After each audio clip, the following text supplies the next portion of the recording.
Halos 4,000 trabaho abroad at lokal handog sa mga job seeker sa Calasiao, Pangasinan. Silipin sa report ni Jovel Fernandez.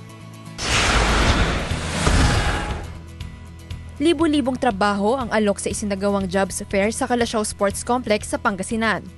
Inilapit sa mga job seeker ang oportunidad na makapili ng kanilang inaasam na trabaho abroad at lokal. Si Christine, isang working student, bit-bit ang requirements na kakailanganin sa pag-a-apply ng trabaho. Aniya, malaking tulong ang jobs fair dahil makakapili siya ng trabaho na angkop sa kanyang schedule bilang isang estudyante. It wasn't enough rin po yung income ng family ko and para po supportahan yung sarili ko, kaya po naghahanap ng work.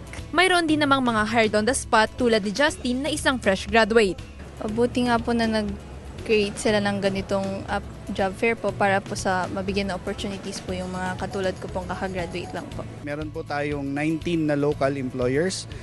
Meron silang mahigit 3,000 bakante na trabaho. At meron din tayong 3 overseas na meron din silang mahigit 1,000 trabaho na bakante. At kasama natin ngayon at pinipilahan din yung bakante natin sa Taiwan, which is factory worker.